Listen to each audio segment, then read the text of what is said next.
জমা হয়ে এখানে বিশেষ করে তবলিগের মার্কাজগুলো যেখানে সব গুজারি হয়, যেসব মার্কাজগুলোতে সব গুজারি হয়, অনুমতি দেওয়া হয়েছে, কাকের থেকে অনুমতি নিয়েছে সব গুজারি, এবং সারা বিশ্বে দাওয়াত ও তবলিগের নিসবতে যে সব গুজারি হয় বৃহস্পতিবার দিবাগত রাত্রে কোথাও কোথাও সরকারি কারণে বৃহস্পতিবার না হয় অন্যদিন হয়, রোববার হয়।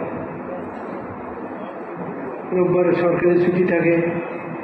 সরকারি ছুটির দিন ছাড়া লোকদেরকে জমা করা বিশ্বের উন্নত দেশগুলোতে মানুষ শ্বাস করতে পারে না, নিঃশ্বাস করতে পারে না, এত ব্যস্ত যে নিঃশ্বাস করতেও কিছু সময় নষ্ট হয়ে যাবে, পারা যাবে না।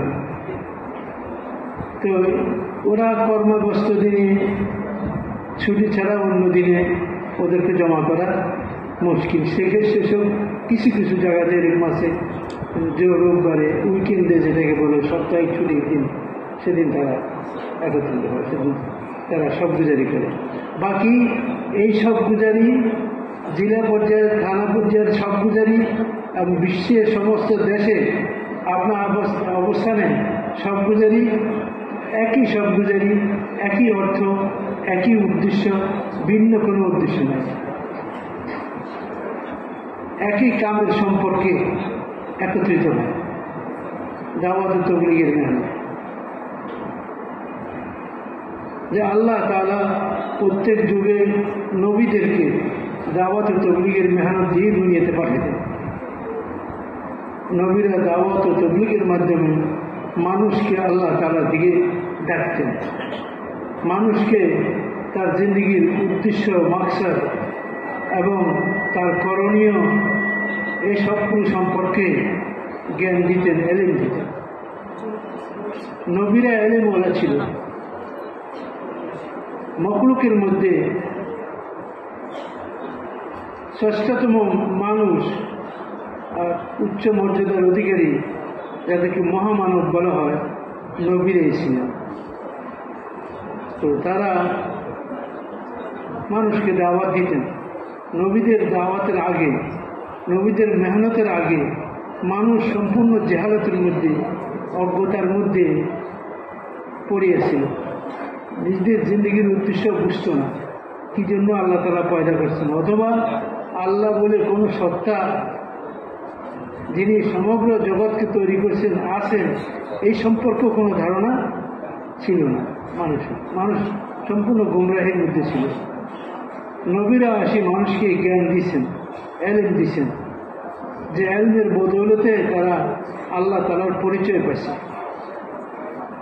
আল্লাহ সম্পর্কে জানছে যে আল্লাহ আছেন এবং আমরা তার কাছ থেকে আসছি, আবার তার কাছেই ফিরে যাব।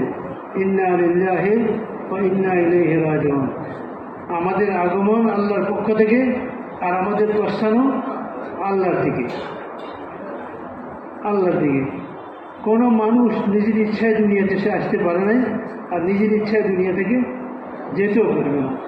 প্রত্যেকটা মানুষ দুনিয়াতে আসছে আল্লাহর ইচ্ছায় এবং দুনিয়া থেকে যাবে আল্লাহর ইচ্ছায়। তাহলে যারা আত্মহত্যা করে তাদেরকে কেন জাহান্নামের মধ্যে শাস্তি দেওয়া হবে?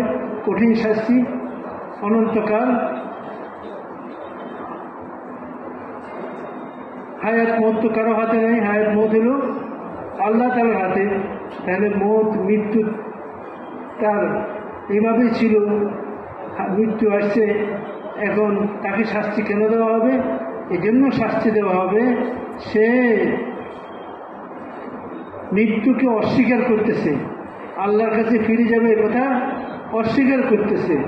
এ কথা যদি সে বিশ্বাস করত তাহলে এইভাবেই মৃত্যুর পথ সে এখতিয়ার করত না। প্রকারান্তরে সে আত্মহত্যার মাধ্যমে আল্লাহ তাআলার শক্তিকে, কুদরতকে অস্বীকার করতেছে, যে মত আল্লাহ তাআলার হাতে। বেশক আত্মহত্যার সাথে যে মরছে এটাও আল্লাহর ইচ্ছাতে, কিন্তু সে নিজের থেকে চেষ্টা করছে, সে নিয়ত করছে দড়ি গলার মধ্যে লাগাবে, ঝুলা পড়বে এবং গাছে উঠা আর ওই শাখা পর্যন্ত যাওয়া, এরপরে দড়িটা গলার মধ্যে লাগায় ঝুলে পড়া, এগুলো সব তার ইচ্ছাতে, ইচ্ছাকৃতভাবে সে করছে। এই জন্য সে অপরাধী। না হয় মৃত্যু তার আগে আসে নাই, মৃত্যুটা আত্মহত্যার কারণে আগে আসে নাই, মৃত্যুটা তার যথাসময়ে আসছে, যথাসময়ে আসছে। আল্লাহর নির্দিষ্ট করার সময়ের বাইরে এক সেকেন্ড আগেও হবে না মৃত্যু, পরেও হবে না। লা ইস্তাখিরুনা সাআতাও ওয়া লা ইস্তাকদিমুন। এক সাআত, এক লম্হা, উর্দুতে বলে লম্হা, বাংলা হলো মুহূর্ত। এক মুহূর্ত আগে মৃত্যু আসবে না, আর এক মুহূর্ত পরেও না। পুরা দুনিয়া এবং পুরা দুনিয়ার যা কিছু আছে, জমিন থেকে নিয়ে আসমান পর্যন্ত, পানির একটা ফোঁটা থেকে নিয়ে মহাসমুদ্র পর্যন্ত, পিঁপড়া থেকে নিয়ে জিবরাইল আলাইহিস সালাম পর্যন্ত, বালুকণা থেকে নিয়ে পাহাড় পর্যন্ত, জমিন থেকে নিয়ে আসমান পর্যন্ত সারা দুনিয়াতে ছিটানো ছড়ানো যত মখলুকাত আছে, বড় ছোট, দেখি না দেখি, এই সব কিছুকে আল্লাহ তাআলাই সৃষ্টি করছেন। কে সৃষ্টি করছেন? আল্লাহ তাআলা সৃষ্টি করছেন। যেমন চাইছেন তেমন, যখন চাইছেন তখন। আল্লাহর চাওয়াই অস্তিত্ব। আল্লাহ কোনো জিনিস সম্পর্কে যে চাওয়া, যেটা আল্লাহর ভিতরে, ওই চাওয়াটাই হলো ওই জিনিসের অস্তিত্ব, অর্থাৎ চাইলেই হয়ে যায়। ইজা আরাদাল্লাহু শাইআন আন ইয়াকুলা লাহু কুন ফায়াকুন। যখন আল্লাহ তাআলা ইরাদা করেন, ইজা আরাদাল্লাহু শাইআন, আল্লাহ তাআলা কোনো বিষয় যখন কি করেন, ইরাদা করেন, ইচ্ছা করেন, তো ইচ্ছা করার সাথে সাথে ওই জিনিসটা হয়ে যায়। আল্লাহর ইচ্ছা শক্তির এত শক্তি, এত শক্তিশালী, সারা দুনিয়ার মানুষ যদি কোনো একটা বিষয় একমত হয় আর সবাই মিলে চায় যে এই কামটা হোক, এই কামটা সারা দুনিয়ার 800 কোটি মানুষ আছে। সারা দুনিয়াতে কত? 800 কোটি মানুষ আছে। 800 কোটি মানুষ, মহিলা পুরুষ, বুড়ো জওয়ান বাচ্চা, আর আরো যত মখলুকাত আছে যাদের ভাষা আল্লাহ জানেন, যাদের জিহ্বাতে, তাদের জন্য ভাষা আল্লাহ তাআলা কিভাবে সৃষ্টি করছেন আল্লাহ জানেন, কিন্তু তাদের প্রত্যেকের আলাদা আলাদা ভাষা আছে, তাদের প্রত্যেকের আলাদা আলাদা ভাষা আছে। সব মখলুক আপনা আপনা ভাষাতে একটা জিনিস চাইতেছে হোক, কিন্তু আল্লাহ চাচ্ছেন না। কে চাচ্ছেন না? আল্লাহ চাচ্ছেন না। হবে না, এটা হবে না, কোনোদিন হবে না, কোশ্চিন কালেও হবে না। আর আল্লাহ কোনো বিষয় চান হোক, এটা হোক, অবশ্যই হবে, অবশ্যই আল্লাহ চাইলেই হয়ে যাবে।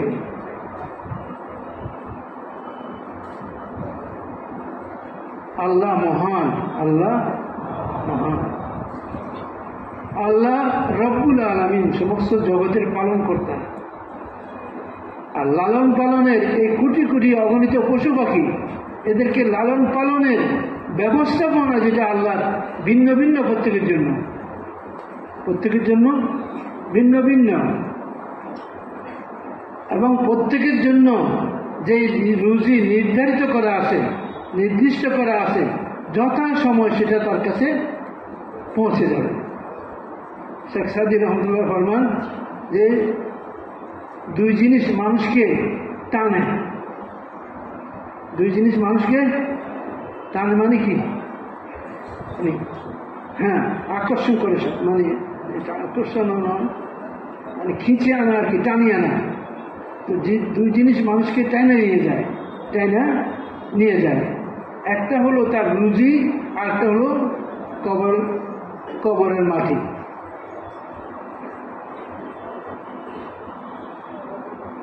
প্রত্যেক দিন কবর যেখানে দাফন হবে ওই কবরের জায়গা প্রতিদিন ডাকতেছে, আনা বাইতুল দুদা, আনা বাইতুল ওয়াহশা, আনা বাইতুল জুলমা। আমি অন্ধকারের ঘর, আমি সাপ বিচ্ছুর ঘর, আমি পোকামাকড়ের ঘর। আনা বাইতুল ওয়াহদা, আমি একাকিত্বের ঘর। কেউ আসবে না তোমার সাথে, তোমাকে একাই আসতে হবে। আর তোমার কৃতকর্মগুলো তোমার সাথে আসবে, আর তোমার সাথে আমি ব্যবহার করবো তোমার কর্ম হিসেবে।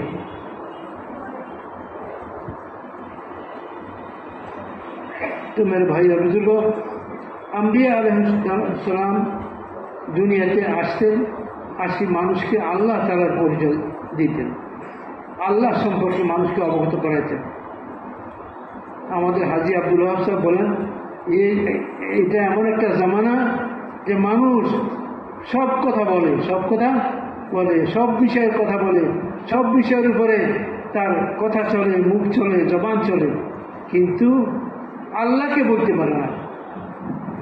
সব কিছু সম্পর্কে বলতে পারে, কিন্তু আল্লাহ সম্পর্কে বলতে পারে না। এটা দোকান, এটা খেত, এটা অফিস, এটা রাজত্ব, এটা হুকুমত, ক্ষমতা, এই সবগুলো, এর ফায়দা লোকসানি সব বুঝে মানুষ। এই সবগুলোর আলোচনা মানুষের মধ্যে আছে। এই সবগুলো নিয়ে মানুষ কথা বলে না শুধু আল্লাহকে নিয়ে। যেখানে মানুষ বসে দুনিয়ার আলোচনা করে, বস্তুর আলোচনা করে, টাকা পয়সার আলোচনা করে, ছেলে মেয়ে বিয়ে বাচ্চার আলোচনা করে, আত্মীয় স্বজনের আলোচনা করে, বন্ধু বান্ধবের আলোচনা করে, দুনিয়ার এমন কোনো জিনিস নেই যেটার আলোচনা মানুষ করে না। সব কিছু শুধু আলোচনা নাই কিসের? আল্লাহর আলোচনা। আর আল্লাহর আলোচনা সম্পর্কে আল্লাহ কি বলেন? ফাজকুরুনি আযকুরকুম, তোমরা আমাকে স্মরণ করো, আমার আলোচনা করো, তো আমি তোমাদের আলোচনা করব। তোমরা আমার আলোচনা করো, জিকির করো, আমি তোমাদের জিকির করব। সাহাবায়ে কেরাম মজলিসের মধ্যে বসে জিকির করতেছেন, আর রাসূলুল্লাহ সাল্লাল্লাহু আলাইহি ওয়াসাল্লাম বেরিয়ে এসে তাদেরকে খবর দিতেছেন, এই মুহূর্তে আল্লাহ তাআলা আরশে আজিমের মধ্যে ফেরেশতাদের সামনে তোমাদের সম্পর্কে আলোচনা করতেছেন, তোমাদের নাম নিয়ে নিয়ে আলোচনা করতেছে।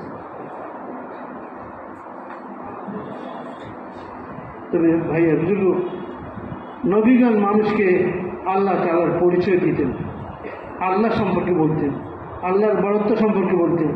মানুষ দুনিয়ার বড়ত্ব সম্পর্কে জানে, পাহাড় বড়, জমিন বড়, সমুদ্র বড়,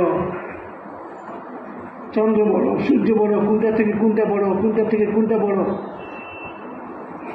কোন গ্রহ কত বড়, এই সব মানুষ এগুলোর ইলম হাসিল করে, জ্ঞান হাসিল করে, এগুলো সম্পর্কে আলোচনা করে না শুধু কার সম্পর্কে? যিনি এসব কিছুকে বানাইছে, কার আলোচনা নেই। কত বড় কৃপণতা যে আল্লাহর সৃষ্টির আলোচনা করো, কিন্তু আল্লাহ সম্পর্কে আলোচনা করো না। আল্লাহ সম্পর্কে আলোচনা করো, আল্লাহর সিফাত, আল্লাহর গুণাবলী, আল্লাহর বড়ত্ব, মহত্ব, এগুলো সম্পর্কে আলোচনা করো। এগুলো সম্পর্কে আলোচনা করলে কি হবে? তোমাদের অন্তরের মধ্যে আল্লাহ তাআলার বড়ত্ব পয়দা হবে, আল্লাহ তাআলার শক্তির ইয়াকিন পয়দা হবে, আল্লাহ তাআলার কুদরতের ইয়াকিন পয়দা হবে, আল্লাহ পাকের মহত্বের ইয়াকিন পয়দা হবে যে আল্লাহ মহান, আল্লাহ বড়, আল্লাহর হাতে সব কিছু। সমগ্র দুনিয়ার মখলুকাতকে আল্লাহ পালতেছেন, আল্লাহ খাওয়াইতেছেন, যথাসময় তাদের রুজি পৌঁছাইতেছেন। জঙ্গলের মধ্যে এক রকমের জানোয়ার আছে ছোট ছোট, যেগুলো সম্পর্কে লেখা হয় এগুলোর চোখ নাই জন্মগতভাবে চোখ নাই। যারা ভ্রমণ করে, এই সমস্ত বিষয়ে অনুসন্ধান করে, তাদের অভিজ্ঞতা থেকে এই সমস্ত কিছু তারা দেখে, তো বলে যে এই জানোয়ারগুলা মাঝারি কিসিমের, কিন্তু এদের চোখ নাই। আর চোখ থাকলে চলতে পারতো, সামনে কিছু খাবার দেখলে সেটা খাইতে পারতো। এখন চোখে নাই, দেখে কিভাবে, দেখবে কিভাবে? তারা দেখতে না পাইলে সে খাবে বাঁচবে কিভাবে? কিন্তু এটা তো আমাদের চিন্তা। কিন্তু আমাদের যেরকম একজন পালনকর্তা আছেন, পালনাওয়ালা আছেন, তাদেরও রব আছে, পালনাওয়ালা আছে, যিনি তাদেরকে পয়দা করছেন এবং রুজির জিম্মাদারি নিজে নিয়েছেন। সমস্ত মখলুকাতের রুজির জিম্মাদারি কে নিয়েছেন? আল্লাহ নিয়েছেন। আল্লাহ তাআলা জিম্মাদারি নিয়েছেন।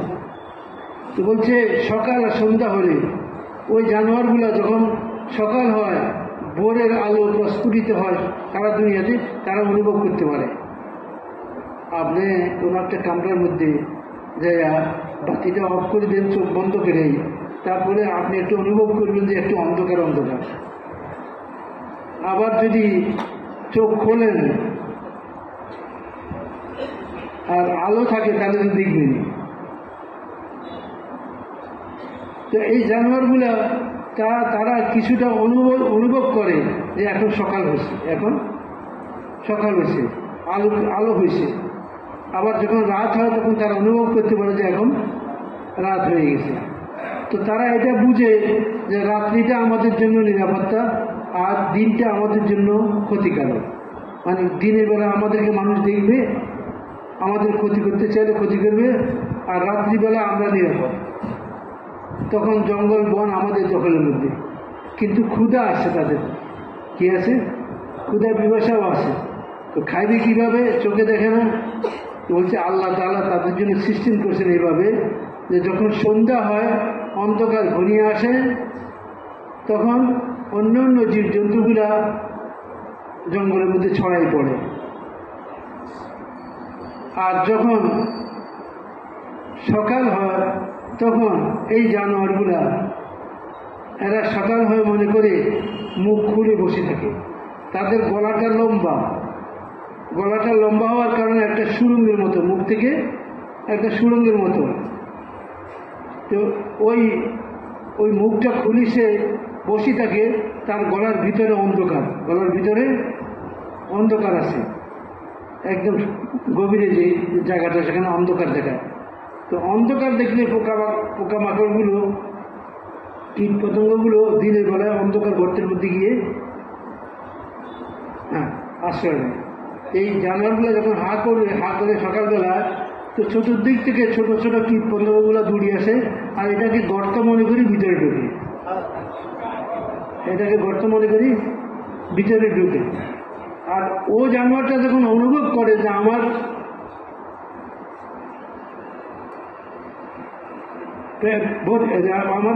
আমার ওই টাঙ্কিটা যেখানে এই মাছ কীট পতঙ্গগুলো থাকবে সেটা পুরো হয়ে গেছে, তখন সে তার মুখ বন্ধ করি এগুলোকে গিলে ফেলে। এই হলো তার খাবার। আল্লাহ তাআলা তার খাবারের ব্যবস্থা করতেছেন। আল্লাহ পাক রব্বুল আলামিন সারা দুনিয়ার ছোট ছোট কীট পতঙ্গগুলারও রুজি আল্লাহ তাআলা নির্ধারণ করে রেখেছেন। পিঁপড়াদেরকে দেখবেন তারা খাবার জমা করে, বিভিন্ন জায়গা থেকে তালাশ করে করে নিয়ে আসে। তো প্রত্যেকটা মখলুকের রুজি আল্লাহ তাআলার জিম্মায়। আল্লাহ তাআলা বিভিন্ন সেকেলে সমস্ত মখলুককে খাওয়াইতেছেন। এটা আল্লাহ তাআলাই পারবেন, কারো ক্ষমতা নাই এই বিষয়কে সামলাতে পারে, রুজির বিষয়কে। আল্লাহ তাআলা সবাইকে রুজি দান করেন, মখলুককে রুজি দেন, মখলুকের রব তিনি। নবীগণ মানুষদেরকে এই কথাগুলো বুঝাইতেন যে দেখো আল্লাহ তাআলা আছেন, যিনি সমগ্র জগতের খালিক ও মালিক, যিনি রব্বুল আলামিন, যিনি আমাকে তোমাকে পয়দা করেছেন এবং তোমার যত জরুরত আছে সমস্ত জরুরত তিনি পুরা করেন। আমরা যেগুলো দেখতেছি জমিন থেকে, ক্ষেত থেকে, খামার থেকে, অফিস থেকে, আদালত থেকে, বাজার থেকে, দোকান থেকে আসার জরিয়া দেখতেছি, এগুলা চোখের ঢোকা, চোখের ঢোকা। চোখ যতটুকু দেখে, দেখার ক্ষমতা আছে ততটুকু দেখে, তারপরে আসে দেখে না। আপনি যদি একদিকে তাকান তাহলে এক সীমা পর্যন্ত আপনি দেখতে পাবেন, এরপরে অন্ধকার মনে হবে, এরপরে অন্ধকার মনে হবে। কিন্তু আল্লাহ তাআলা এই সমগ্র জগৎকে প্রতি মুহূর্তে প্রতি সেকেন্ডে এই জগতের সব কিছুর অবস্থান হরকত চলাফেরা তিনি দেখতেছেন।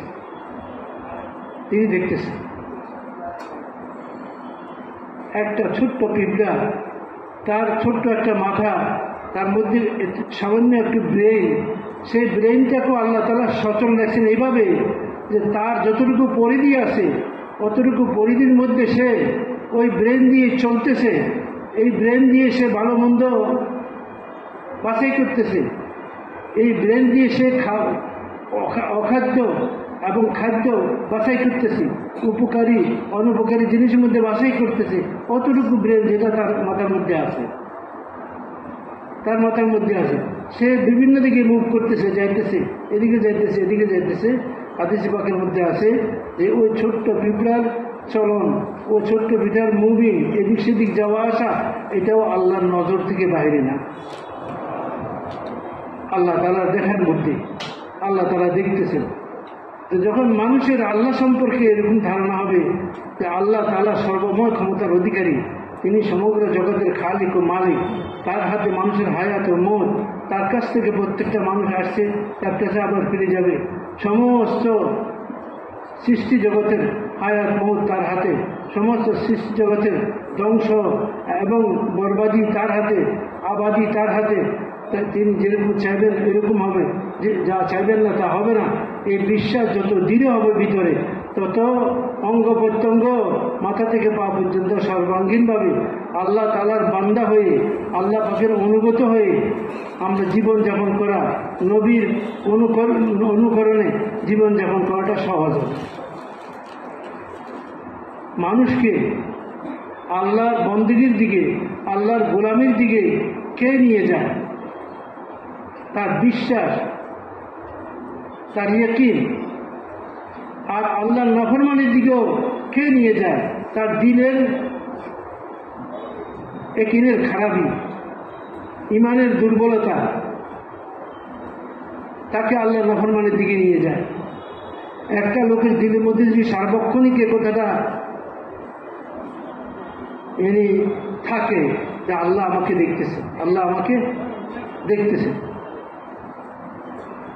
তাহলে সে কোনো মুহূর্তে আল্লাহ নাফরমানি করতে পারবে না। সে একটা লোক বিচারকের পদে সে বসা আছে এবং সে মনে করে যে আল্লাহ তাকে দেখতেছে। তার এই বিচার, তার এই সাক্ষ্য প্রমাণ গ্রহণ, এই সব কিছু সম্পর্কে আল্লাহ তাআলা জ্ঞান রাখেন, এলেম রাখেন। আল্লাহ তাআলা দেখতেছেন কোন জজবা তার ভিতরে কাজ করতেছে। আমাদের হযরত মামা সাইদ আহমদ খান সাহেব রহমতুল্লাহ বলতেন, তোমরা যখন মশালাতে বসো তো তোমরা এই ধ্যানের সাথে বসো যে তোমাদের সাথে আল্লাহ তাআলাও আছেন, আল্লাহ তাআলা দেখতেছেন, তোমাদের মশওয়ারাকে দেখতেছেন, মশওয়ারাতে তোমাদের কথাবার্তাকে শুনতেছেন এবং তোমরা কি চিন্তা করতেছ, কি রায় দিতেছ, এই সবগুলো আল্লাহর ইলমের মধ্যে আছে। তো যখন ধ্যান থাকবে এই কথা যে আল্লাহ আমাকে দেখতেছেন, আল্লাহ আমার সাথে আছেন, তখন সে কখনো আল্লাহ তাআলার হুকুমের খেলাফ এবং নবীর তরিকার খেলাফ কিছু করতে পারবে না, বন্দেগীর খেলাফ কিছু করতে পারবে না। আজকে সারা দুনিয়াতে প্রত্যেক মানুষের চায় দুনিয়াতে শান্তি এবং দুনিয়াতে নিরাপত্তা, দুনিয়াতে ইজ্জত, সম্মান, মহব্বত, ভালোবাসা, সমাজে, পরিবারে, দেশে, দুনিয়ার আনাচে কানাচে নিরাপত্তা হোক, মানুষের হেফাজতের ব্যবস্থা হোক, এটা সবাই চায়, কিন্তু হচ্ছে না। প্রতিদিন খবর আসছে মানুষের নিরাপত্তাহীনতার, প্রতিদিন খবর আসছে মানুষের আপনি ইজ্জত নষ্ট হওয়ার, প্রতিদিন খবর আসছে মানুষের অপমৃত্যুর।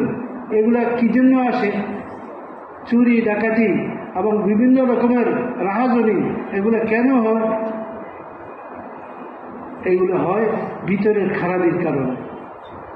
মানুষের ভিতরে যখন খারাপি পয়দা হয়, অর্থাৎ ইয়াকিন দুর্বল হয়ে যায়, ইমান দুর্বল হয়ে যায়, আল্লাহর প্রতি বিশ্বাস, আখিরাতের বিশ্বাস, হিসাব কিতাব, জান্নাত জাহান্নামের বিশ্বাস, যেগুলো গায়েবের মধ্যে আছে, আমানতু বিল্লাহি ওয়া মালাইকাতিহি ওয়া কুতুবিহি ওয়া রুসুলিহি ওয়াল ইয়াউমিল আখির, ওয়াল কদরি খাইরিহি ওয়া শাররিহি মিনাল্লাহ তাআলা। এই 7টা ঈমানে মুফাসসাল, যে আমি আল্লাহর উপর ঈমান আনলাম, আল্লাহ রসুলদের উপর ঈমান আনলাম, আমি আল্লাহর কিতাব সমূহের উপর ঈমান আনলাম, আর কিয়ামতের দিনের উপর ঈমান আনলাম, আর তাকদীরের ভালো মন্দের উপর ঈমান আনলাম, যে আল্লাহ থেকে সব কিছু হয়। তো এই ঈমানই হলো ওই সম্পদ, যে সম্পদ মানুষকে সর্বাঙ্গীন আল্লাহ তাআলার বান্দা রসুলের উম্মত হিসাবে এই দুনিয়া জীবনযাপন করার জন্য সহযোগিতা করবে, সাহায্য করবে। আজকে যত অঘটন ঘটতেছে, যত আপনার নিরাপত্তাহীনতা হইতেছে, যত রকমের লড়াই ঝগড়া মারামারি কাটাকাটি হইতেছে, সব তো এই জন্যই। সবার সামনে দুনিয়া, সবার সামনে দুনিয়া, আখিরাত নাই, মওতের পরে জিন্দেগি নাই। সবার সামনে মখলুক, যে মখলুকের বানানোওয়ালা খালেক, তার হাতে সব কিছু একতা দিনের মধ্যে নাই। হযরত মাওলানা ইউসুফ সাহেব রাহমাতুল্লাহ বলতেন, সারা দুনিয়ার যত খারাপি, সমস্ত খারাপির মূল হলো দিলের ইয়াকিন নষ্ট হয়ে যাওয়া, দিলের বিশ্বাস নষ্ট হয়ে যাওয়া। এই জন্য নবীরা সর্বপ্রথম মেহনত করছেন মানুষের উপরে দিলের ইয়াকিনকে সহি করার জন্য। দিলের ইয়াকিন যদি সহি হয়ে যায় তো অঙ্গ প্রত্যঙ্গের ব্যবহার সহি হয়ে যাবে, আর অঙ্গ প্রত্যঙ্গের ব্যবহার সহি হলে আসমান থেকে নিরাপত্তার ফয়সলা হবে, আসমান থেকে ইজ্জতের ফয়সলা হবে, আসমান থেকে মহব্বতের ফয়সলা হবে, আসমান থেকে একে অন্যের সহযোগিতা করার ফয়সলা হবে, মানুষের মধ্যে একে অন্যের প্রতি মহব্বত পয়দা হবে। এবং দোস্তার বুজুর্গ, সমাজে, পরিবারে, দেশে সব জায়গায় নিরাপত্তা থাকবে যখন দিন আসবে মানুষের জিন্দেগির মধ্যে। কিন্তু ইয়াকিনের কমজোরির কারণে যদি তার আমল নষ্ট হয়ে যায়, মেরে মহতরম বুজুর্গ, তখন দেখা যাবে ফিতনা ফাসাদ আর সব রকমের নিরাপত্তাহীনতা। উমর রাদিয়াল্লাহু তাআলা জামাতে এক মহিলা বহু দূর থেকে একা একা সফর করে মক্কা মুকাররমাতে আসছে, তাওয়াফ করছে সে বাইতুল্লাহ। তারে জিজ্ঞেস করা হচ্ছে যে সুদূর ইয়ামান থেকে এ পর্যন্ত একাই তুমি সফর করছো? বলে হ্যাঁ, একাই সফর করছি। তো তুমি, তোমার কোনো ভয় ভীতি, ভয় পাও নাই কোনো বিষয়? বলছে না, আমি যখন এক গ্রাম থেকে আরেক গ্রামে গিয়েছি, আমার কাছে মনে হয়েছে আমার ঘরের এক কামরা থেকে আরেক কামরা যেতেছি, এত নিরাপত্তা ছিল। রাস্তাঘাটে কোনো নওজোয়ান যুবক আমার দিকে খারাপ নিয়তে তাকায় নেই, যারই নজর পড়ছে আমার ঘরে, সাথে সাথে সে মাথা নিচু করে নিয়েছে। আমি এইভাবে আসছি, আমার কাছে মনে হয়েছে আমি আমার ঘরের এক কামরা থেকে আরেক কামরা যেতেছি, গ্রাম থেকে গ্রাম পার হইতেছি, আমার কাছে কোনো ভয় ছিল না। আল্লাহ তাআলা দোস্তার বুজুর্গ, ইমানের উপরে, ইসলামের উপরে আল্লাহ পাক ওই জিন্দগির ওয়াদা করছেন। মান আমিলা সালিহান মিন যাকারিন আও উনসা ওয়া হুয়া মুমিন ফালানুহয়িন্নাহু হায়াতান তাইয়্যিবা ওয়া লানাজজিয়ান্নাহুম আজরাহুম বিআহসানি মা কানু ইয়ামালুন। যারা ঈমান আনবে, নেক আমল করবে, ঈমান আনবে, আগে ঈমান আনবে বলছে, তারপরে নেক আমল করবে। মানে ঈমান ছাড়া আমল, নেক আমল হওয়া সম্ভব না। ঈমানই মানুষকে আমলের দিকে নিয়ে যাবে, ঈমানই মানুষকে ভালো আমলের দিকে নিয়ে যাবে। তো আগে ঈমান, যখন ঈমান ঠিক হয়ে যাবে, ঈমানের ফলাফল হলো ভালো আমল। আপনি একটা ভালো বীজ লাগান, একটা ভালো বীজ লাগালে সেই বীজ থেকে যে চারা হবে, সেই চারাতে যে ফল ধরবে সেটাও ভালো ফল হবে, কেননা বীজ ভালো, এই জন্য ফলও ভালো। যদি আমাদের ভিতরে দিলের জমিনের মধ্যে সহি ইয়াকিনের বীজ রোপণ করা যায়, সহি ইয়াকিনের, সহি ঈমানের বীজ রোপণ করা যায়, তো কোরআনে পাকের মধ্যে আল্লাহ তাআলা কালিমা তাইয়্যিবার মিসাল দিয়েছেন, কাশাজারাতিন তাইয়্যিবা। কালিমা তাইয়্যিবার মিসাল হলো একটা পবিত্র বৃক্ষের মতো, একটা পবিত্র বৃক্ষের মতো। বৃক্ষের মধ্যে যেরকম ফল আসে, ফুল আসে, বলছে যার ভিতরে ঈমান আসবে, তো ঈমানের বরকতে তার জিন্দগির ভিতরে এবং তার সর্বাঙ্গীনভাবে সে আল্লাহ তাআলার পক্ষ থেকে রহমত, বরকত, মহব্বতের পাত্র হবে এবং এসে আল্লাহর পক্ষ থেকে রহমত, বরকত, মহব্বত পাবে। এবং তার জিন্দগির মধ্যে এগুলোর ফলাফল প্রকাশ হবে, যেমন আপনি যদি একটা সুগন্ধিযুক্ত তেল ব্যবহার করেন মাথায়, তো তার পাশ দিয়ে যাবেন সেই সুগন্ধি পাবেন। একটা ভালো আতর লাগাই যদি আপনি কোনো ক্ষেত্রে হাঁটি যান, তো এটার একটা ভালো খুশবু আপনি পাইবেন। ঠিক এমনিভাবে ভালো আমলগুলার ভালো নতিজা, ভালো ফলাফল সেটা ইমানের উপর নির্ভর করে। যদি ইমান সহি হয় তো ইমানের ফল হলো আমল, আমল সহি হবে। আমল যদি সহি হয় তো আল্লাহ তাআলা আমলের উপর ওয়াদা করছেন। কিসের উপর?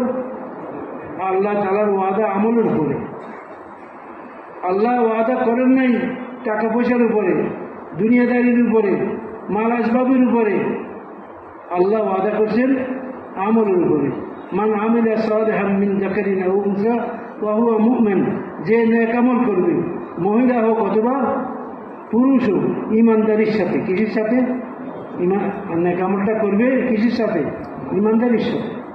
নামাজটা পড়বে ইমানদারির সাথে, আল্লাহর ধ্যানের সাথে। জিকিরটা করবে আল্লাহর ধ্যানের সাথে। কত বড় ওয়াদা আল্লাহর পক্ষ থেকে, যে তুমি যদি আমার জিকির করো, আমাকে স্মরণ করো, আমি আল্লাহ তোমাকে স্মরণ করব। কত বড় ওয়াদা আল্লাহ তাআলা। তা আল্লাহ যাকে স্মরণ করবে, আমরা মানুষ, আমাদের ভুল হইতে পারে, আমাদের স্মরণ শক্তির কমজোরি দুর্বলতার কারণে আমরা অনেক কিছুই ভুলে যাই। নামাজের মধ্যে দাঁড়াইছি, সূরা ফাতিহা পড়ি, এখন ভুলে গেছি যে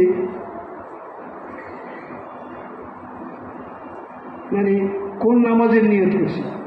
এতটুকু যাওয়ার পরে তার খেয়াল হয়েছে যে আমি তো কোন নামাজের নিয়ত করছি এটা আমার ধ্যানের মধ্যে নাই। আমরা মানুষ তো দুর্বল। একটা সূরা পড়ছে, আবার তার দ্বিতীয় রাকাতে সন্দেহ লাগতেছে, কি বললাম? এগুলা মানুষের দুর্বলতার লক্ষণ, কিন্তু আল্লাহ তাআলার সত্তা এই সমস্ত দুর্বলতা থেকে পবিত্র। তিনি পবিত্র, তিনি প্রতি মুহূর্তে সবকিছুর খবর রাখেন। বলছে একটা বালুকণা যে সমুদ্রের একবারে তলদেশে পানির ঢেউর এর তাড়ায় সরে গেছে জায়গা থেকে, আল্লাহ তাআলা সেটাকেও দেখেন।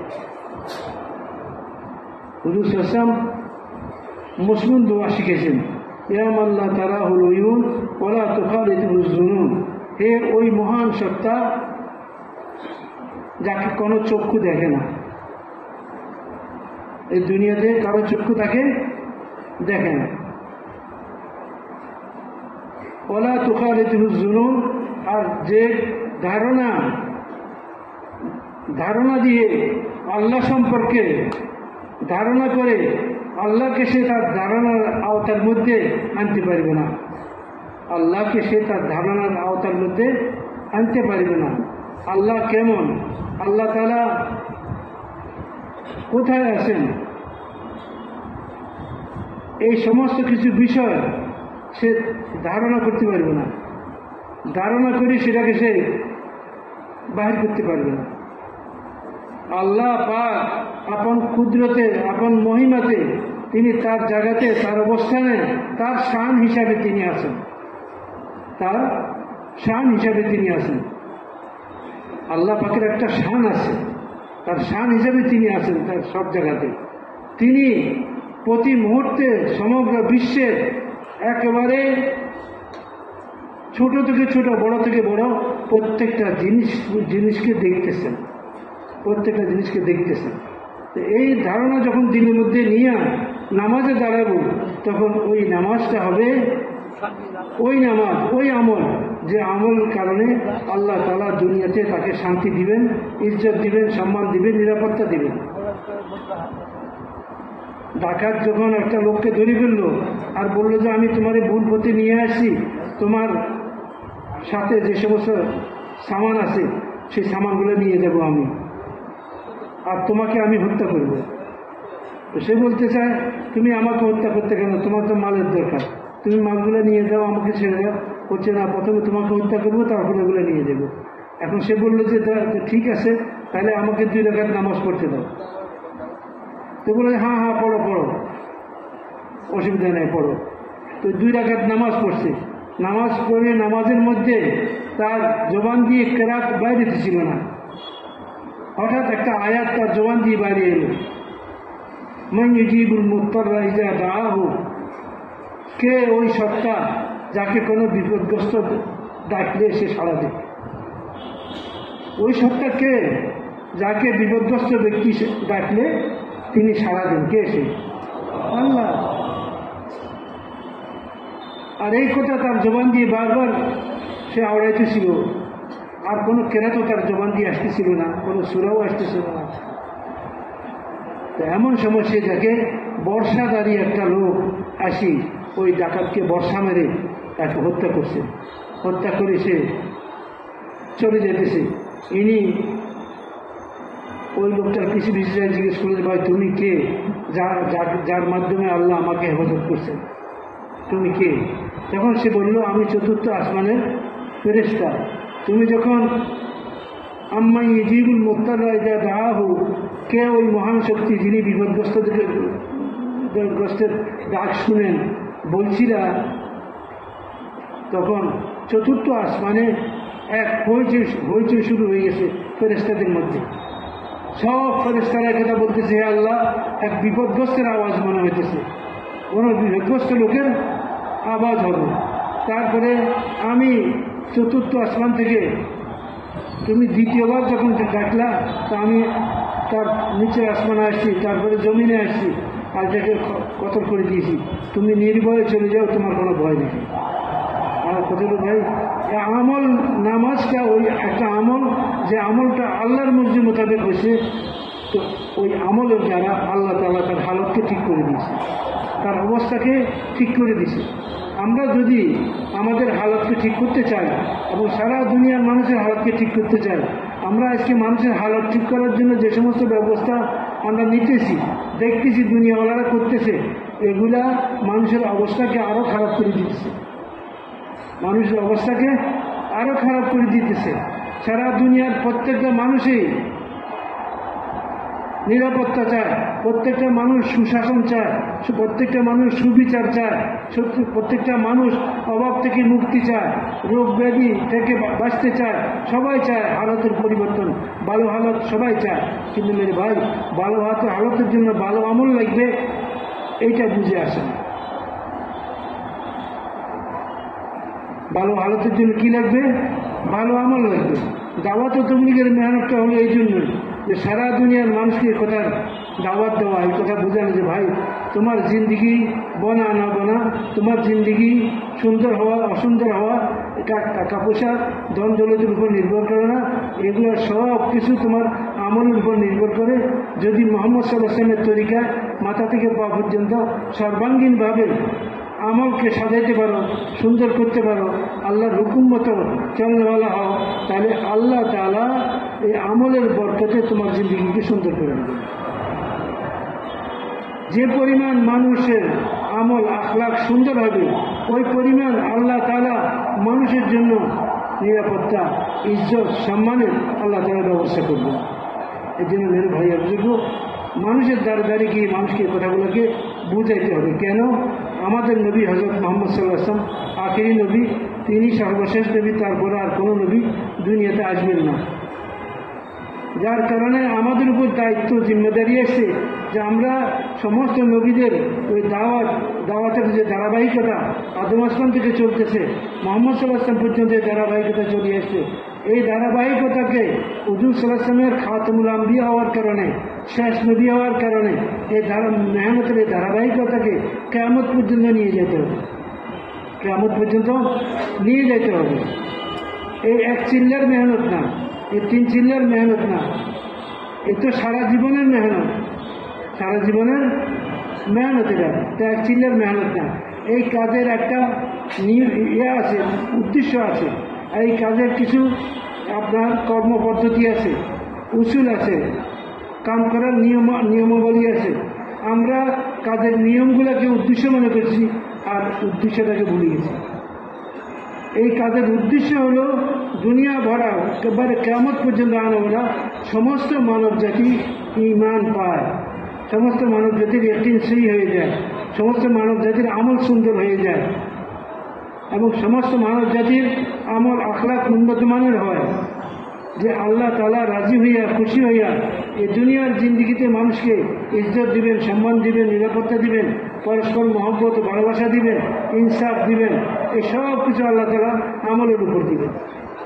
এই কথাগুলা দুনিয়ার আনাচে কানাচে মানুষকে বুঝাইতে হবে যে তোমরা যে এই মেহনত করতেছ এটা একটা ভুল মেহনত। আসবাবের উপর মেহনত করা, আসবাবের দ্বারা জিন্দিগি উন্নত করা, আসবাবের দ্বারা শান্তি হাসিল করা, এটা অতীতের লোকেরাও পায় নাই, তোমরাও পাবা না। অতীতের লোকেরা তাদের জিন্দিগি তখন সুন্দর হয়েছে যখন তাদের ঈমান, ইয়াকিন এবং আমল সুন্দর হয়েছে। ঈমান, ইয়াকিন, আমল সুন্দর হয়েছে, তা আল্লাহ তাদের জিন্দিগি সুন্দর করে দিয়েছেন। সাহাবাদের জিন্দিগি কিরকম ছিল? রাস্তাঘাটে পড়া মরা জানোয়ার খাইয়ে ফেলত।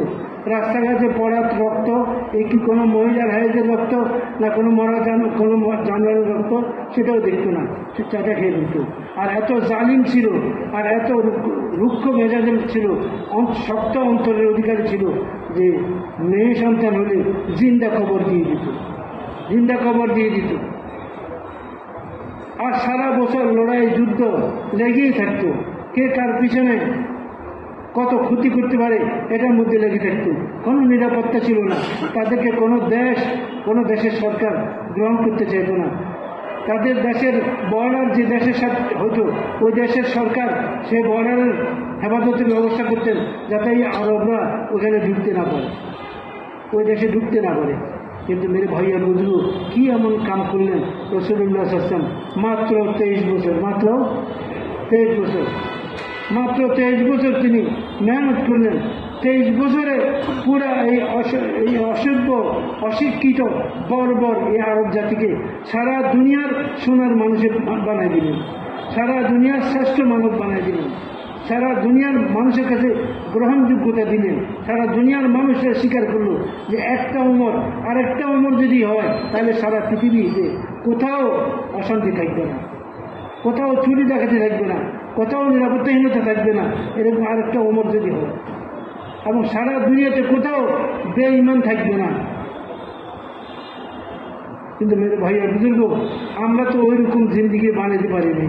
ওইরকম জিন্দিগি বানাবার জন্য আমাদেরকে দাওয়াত দিতে হবে এবং মানুষের দ্বারে দ্বারে যায় মানুষকে এই মেহনতের মাধ্যমে অবগত করাতে হবে যে আমাদের ভুল রোগ থেকে আমাদেরকে ফিরিয়ে ফিরতে হবে। আমি চাই চিটাগাঙ্গের গাড়িতে উঠছি, চিটাগাঙ্গের গাড়িতে উঠে করতেছি যে হে আল্লাহ আমাদের মেহরবানি করে রাজশাহী পৌঁছে দিন। তো ওই গাড়ি তো রাজশাহী যাবে না, ওই গাড়ি রাজশাহী যাবে না।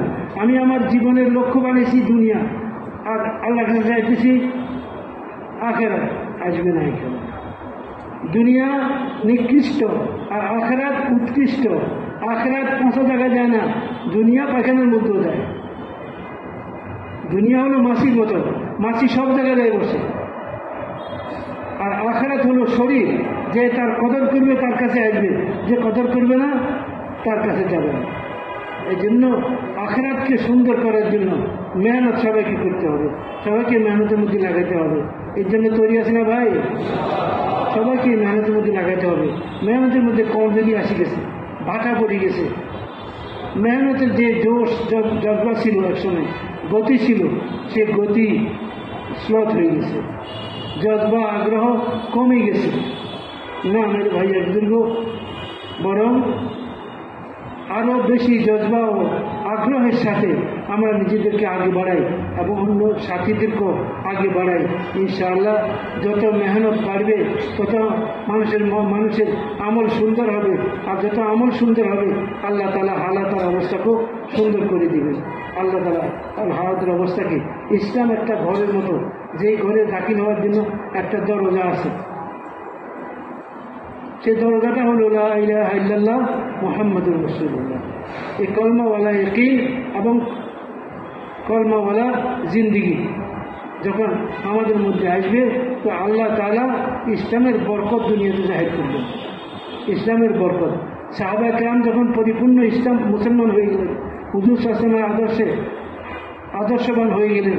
হুজুর ইসলামের ইত্তেবা অনুসরণ অনুকরণ পরিপূর্ণভাবে শুরু করলেন।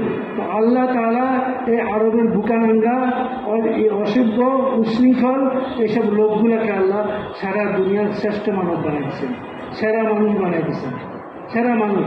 আর এমন মানুষ তারা যেখানে যায় সেখানে শান্তি, যেখানে যায় সেখানে শান্তি, লড়াই নেই, ঝগড়া নেই, মারামারি নেই, কাটাকাটি নেই, হানাহানি নেই, ওয়াদা অঙ্গীকারকে পুরা করা, মুআশরা মামলা ঠিক করা, ইবাদতকে ঠিক করা, এসব জিনিসগুলো সাহাবাদের মধ্যে পরিপূর্ণভাবে ছিল। ওনারা যখন যে দেশে গিয়েছেন সেখানের মানুষ ওনাদেরকে দেখা ওনারা সাহাবারা কোনো দেশে গেলে ওই দেশের লোকেরা জিজ্ঞেস করতো তোমরা কেন আসছো আমাদের দেশে? সাহাবা কেরাম বলতেন কোন ইসলাম, তোমরা আমাদের মতো হয়ে যাও। তো সাহাবারা নিজেদের জিন্দগিকে এরকম আদর্শ বানাইছে যে কোনো মানুষ সাহাবাদের জিন্দগি দেখলে ইসলামকে বুঝতে পারছে।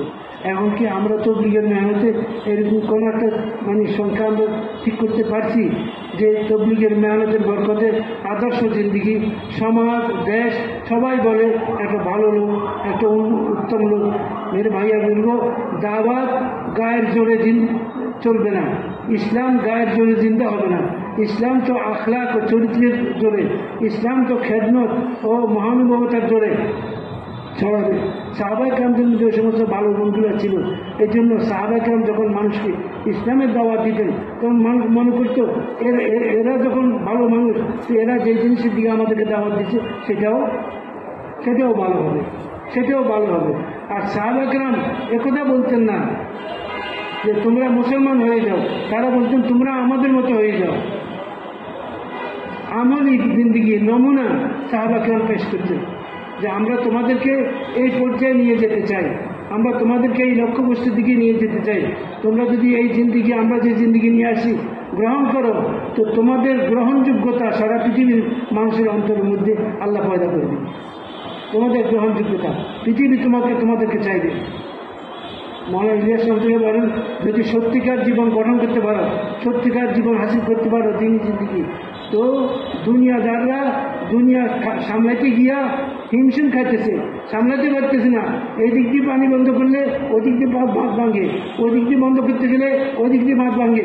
এই সমস্যা এই সমস্যা এই সমস্যা, রাস্তা বন্ধ, ঘাট বন্ধ, খালি সমস্যার সমাধান। তো সমস্যার পর যতই সমস্যার সমাধানের জন্য পথ অবলম্বন করতেছে সমস্যা ততই বাড়তেছে। বলছে রোগীর চিকিৎসার জন্য যতই চিকিৎসা চালাইতেছি, ওষুধ খাওয়াতেছি, রোগ ততই তার বাড়তেছে। এমন অবস্থায় আমাদেরকে আবার 1400 বছর আগের ওই জিন্দিগির দিকে ফিরে যেতে হবে, যে জিন্দিগি মোহাম্মদ সাল্লাল্লাহু আলাইহি ওয়াসাল্লাম নিয়ে আসেন।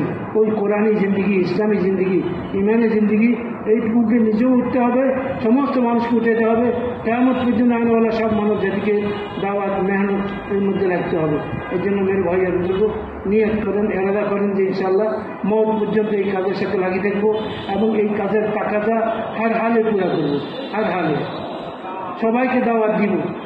মহল্লার কোনো ঘর বাকি থাকবে না, মসজিদের আশপাশে কোনো ঘর বাকি থাকবে না যার কাছে আমরা যাই না।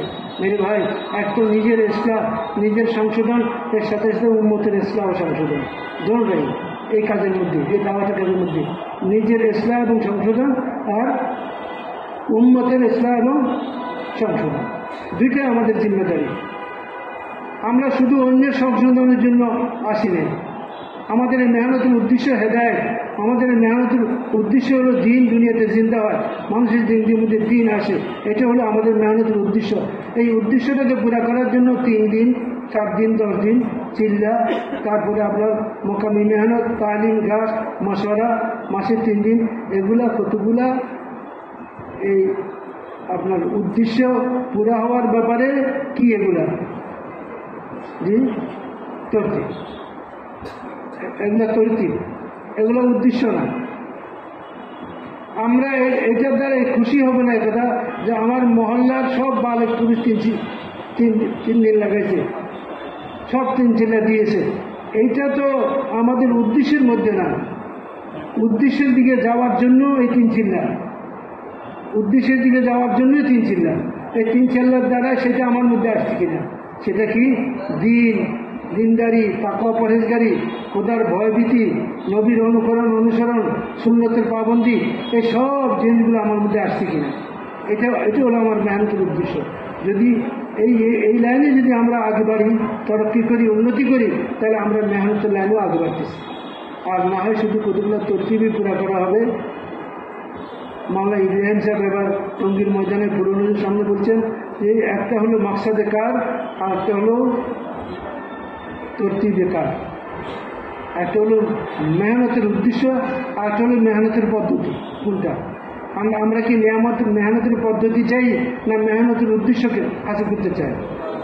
মেহনতের উদ্দেশ্য হলো আমি আর সমগ্র দুনিয়ার সমস্ত মানুষ আমরা হেদায়েত পেয়ে যাই, এটা হলো মেহনতের উদ্দেশ্য। ওইদিকে আমাদের নিজেদেরকেও দাবিতে হইতে হবে, পুরো উম্মতকে নিয়ে যেতে হবে। আল্লাহ আমাদের সবাইকে কবুল করেন। এই জন্য সারা দুনিয়ার নিয়ত করেন, সারা দুনিয়ার নিয়ত করে দুনিয়ার আনাচে কানাচে যাওয়ার জন্য নিয়ত করেন। সারা দুনিয়া থেকে চাহিদা অনেক, টাকাটা অনেক, বিভিন্ন দেশ থেকে ওলামায়ে আলেম সহ জামাত চায় আরব দেশগুলোর মধ্যে। তো আমরা যদি মেহনত করি যদি টাকাগুলোকে পুরো করতে পারি, ইনশাআল্লাহ আশা করি মেহনত বাড়বে। মেহনত আমাদের জিন্দগিকেও পরিবর্তন করে দেবে, আমাদের জিন্দগিকেও পরিবর্তন করবে। কিন্তু মেহনত যদি সঠিকভাবে না হয় তাহলে কিছু হবে না। এই জন্য ভাইরা বুঝব, বিদেশ যাওয়ার জন্য যাদের 4 মাস হয়ে গেছে তারা বিদেশ যাওয়ার জন্য, আর যাদের এখনো 4 মাস আনে তারা 4 মাসের জন্য কে তৈরি আছে? দাঁড়ায় বলে মাশাআল্লাহ, আল্লাহ তাআলা কবুল করেন। আব্দুল কাদির কোথায় বাড়ি? 182 হাজার। কোন এলাকায় এটা?